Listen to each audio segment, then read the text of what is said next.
I call your attention to the book of St. Matthew, the 8th chapter, the 23rd through the 27 verses. And when he was entered into a ship, his disciples followed him. And behold, there arose a great tempest in the sea, insomuch that the ship was covered with waves. But he was asleep. And his disciples came to him and awoke him, saying, Lord, save us, we perish. And he said unto them, Why are ye so fearful, O ye of a little faith? Then he arose and rebuked the winds and the sea, and there was a great calm. Faith to see us through the storm. A faith to see us through the storm.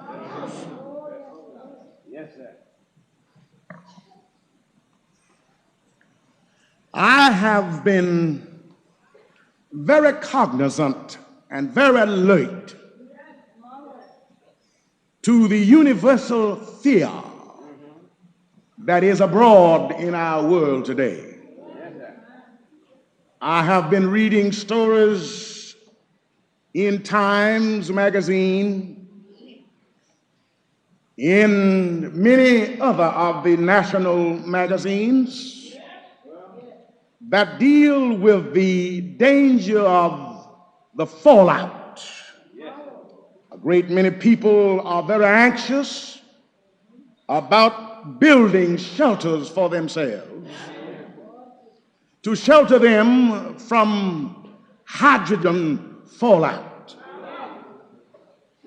There have been discussions across our land as to what to do if you happen to build a bomb shelter and word is heard that a bomb has fallen not too far to be out of danger, and of course you rush with your family into your shelter, and you find your neighbors in panic at the door to break in, to shelter themselves from that danger.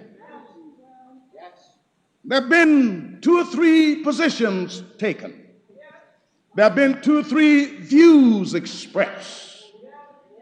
One man said that he thought that it would be immoral to shut your neighbor out if you found him in panic at the door of your bomb shelter, or to reserve it exclusively for yourself without a willingness to share it with your neighbors.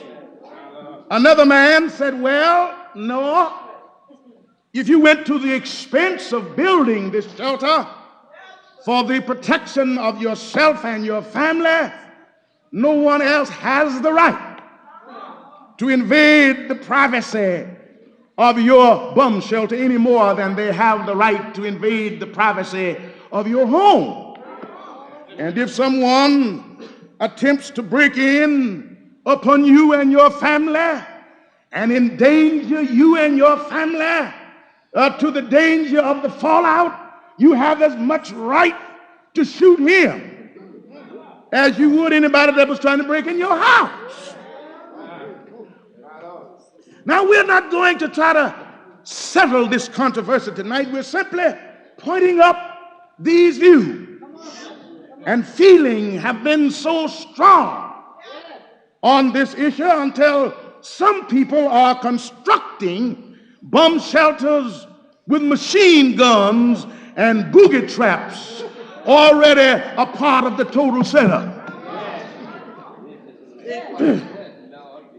Now, there is fear of communism engulfing us, especially since it has taken over China, the greatest manpower pool in the world, over 600 million people, and Poland and Hungary and North Korea and recently Cuba. All of this anxiety amounts to fear. I understand that there are so many people that are anxious and upset for one reason or another, that our provisions in the state of Michigan for the feeble-minded is completely inadequate. We have a long line of people waiting to get in. People have lost their minds and have become neurotic and have become anxious and upset. I want to say to you tonight, and in my saying, I want to quote the words of Jesus. Why are ye so fearful? O ye of a little faith. Another evangelist reported that he said, where is your faith? Yes, sir. Now, it seems to me that in seeking retreat, Jesus embarked upon a little boat manned by his disciples. Having a heavy schedule of preaching and serving and teaching, he was tired and fatigued. And upon embarkation of that little ship, he retreated to the rear of the boat and lied down to find, you understand, resuscitation. Lie down seeking rest and recreation. For after all, as divine as he was also human. He was human enough to get sad, human enough to cry, human enough to get hungry, human enough to seek the guidance of his Father through the media of prayer. And so while he slept, the cosmic phenomena became disturbed. The clouds began to assimilate. The thunder began to roll in the distance. The lightning began to write its mysterious language upon the black bosom of the clouds while he slept. I don't believe you praying with me.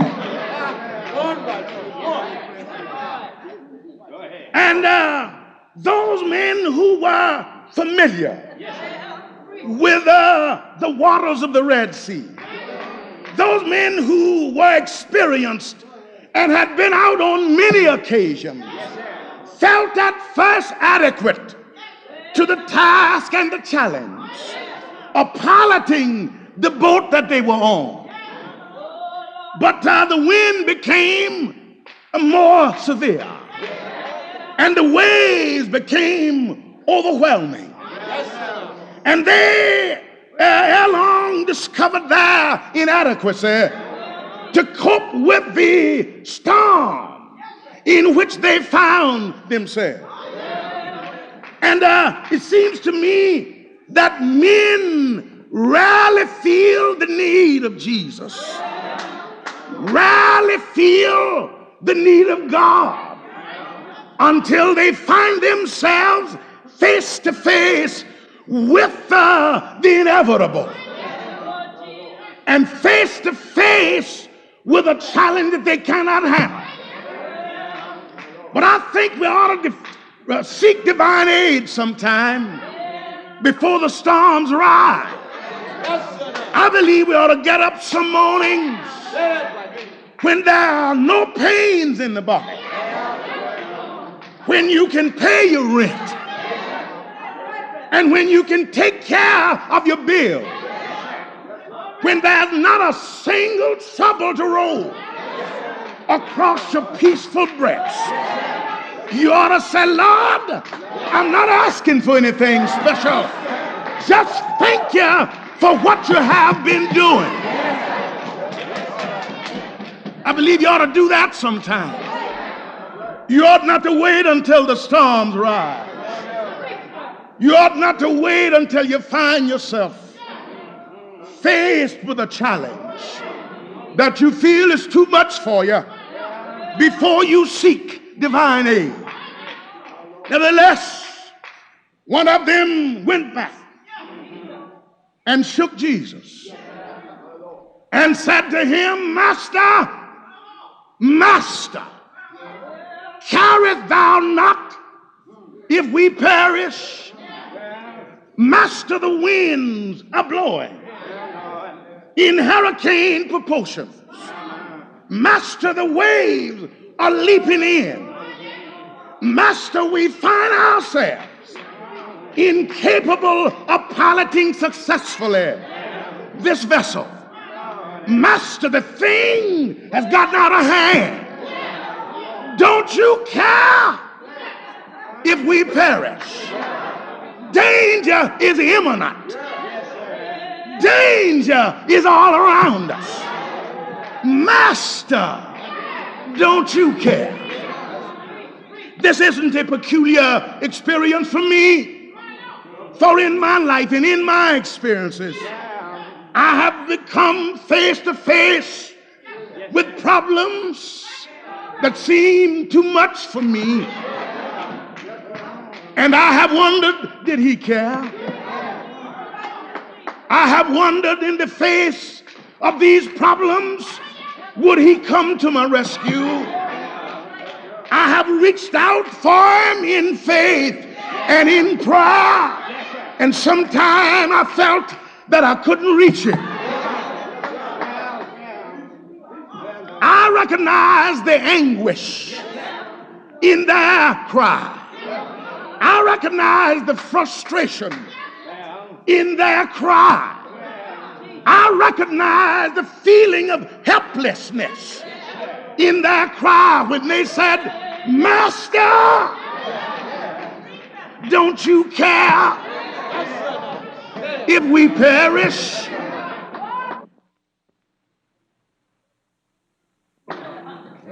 But listen, my brothers and sisters, fortunate for them, Jesus was on board. Fortunate for them, Jesus was in reach. Fortunate for them, Jesus was available. And of course, he arose. And while in the midst of the fury of the storm, he turned to them. He wasn't panic-stricken. He wasn't too disturbed. He first turned to them and said to them, why are ye so fearful? You have been with me. You've been walking with me. And you've seen demonstrations of my power. Why then are you so fearful? And how is it that you have no faith? I told you that God loves you and that God is concerned about you, that he watches over every sparrow that fly, and that you are so important that every strand of hair on your head has been numbered. Why then are ye so fearful? I'm afraid that we very often feel like these disciples. He calmed the storms for them. He calmed the waters. And they looked at him, marveling, what manner of man is this, that even the winds and the water obey him? I want to say to you tonight, those of you who might be listening to me, that I believe that every one of us are sailing, as it were, in a vessel. That every life is a vessel upon this restless sea of time. And somehow we've all been made pilots of our own vessels. And whether we want to or not, we've got to sail the seas of life. And you are in charge of the vessel of your life. And as you go out holding the helmet of your life in your hand, and as you encounter the inevitable storms in life, great God, somebody has said that in every life some rain must fall. But I want to add to that, in every life some winds must blow, and in every life some storms must rise. Great God, in every life, great God, fear and hopelessness will arise. I don't believe you know what I'm talking about. Oh Lord, but as you navigate the vessel of your life, as you try to pilot yourself through the storms of life, remember, whenever fear overcomes you, and whenever your faith dwanes, why, remember that Jesus is always available. Oh Lord, oh great God, yes, we do have many kinds of fear. Yes, we do. Many of us are afraid that we will not be able to meet our responsibilities. Oh Lord, some of us are afraid that we will not be able to meet the obligations involved in rearing and educating our children. Great God, some of us are afraid that we are going to lose our home. Some of us are afraid that we are losing our health. Oh Lord, some of us are afraid for political things or economic things. But I want to say to you tonight, Jesus is available. Yes, he is. And he's on the vessel of your little ship in life. Yes, he is. And I'm just about through here. Oh Lord, don't worry. The storms will rise. Yes, they will. And the wind will blow. And the clouds will grow dark upon the skies of the horizon of your life. Oh Lord, but I want to serve notice on you tonight. Jesus is available tonight. I know he is. Jesus can calm the storms in your life. Can roll back every cloud in your life. Yes, he can. Yeah. Yeah.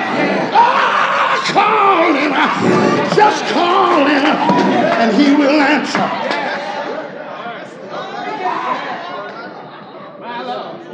God bless. And may the Lord take care of you.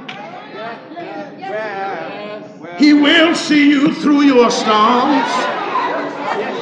Just wait a little while. Yeah, keep on believing. Yeah, keep on trusting. He'll make things right for you.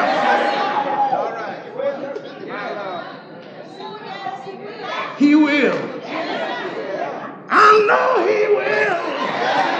He will take care of you. I know he will. You have been singing that the Lord will make a way. And I want you to know tonight, I know he will. Oh, yeah. I know he will. He will make a way. He will make a way. He will calm the storm. He will roll back the dark clouds. I will trust I will trust in the Lord. I will trust in till I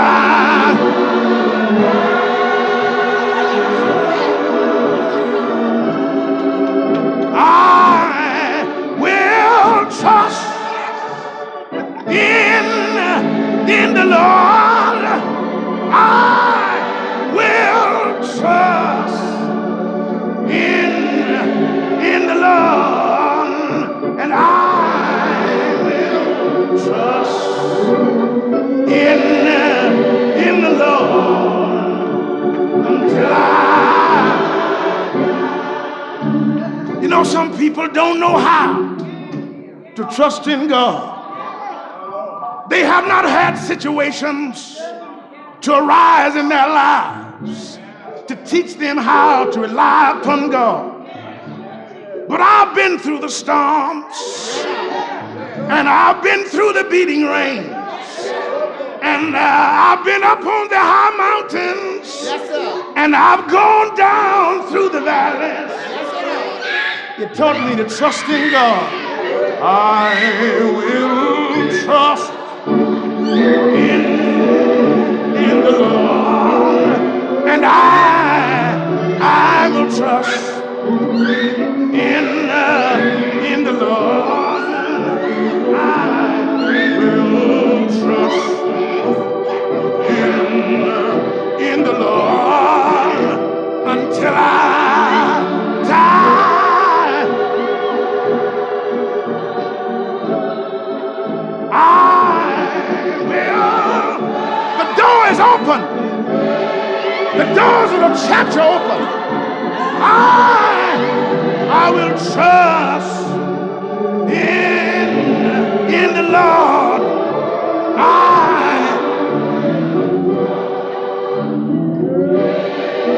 In the Lord till I got another thing I'm gonna tell you. It get mighty discouraging sometimes. The road get mighty rocky sometimes. The valleys get mighty deep sometimes. But I made a resolution in my life. I'm going to stay on the battlefield. The door is open.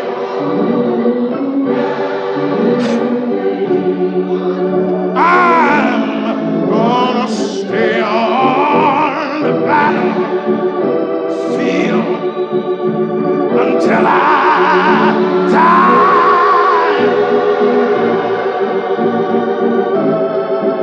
I'm gonna stay on the battlefield. I'm going to stay on the battlefield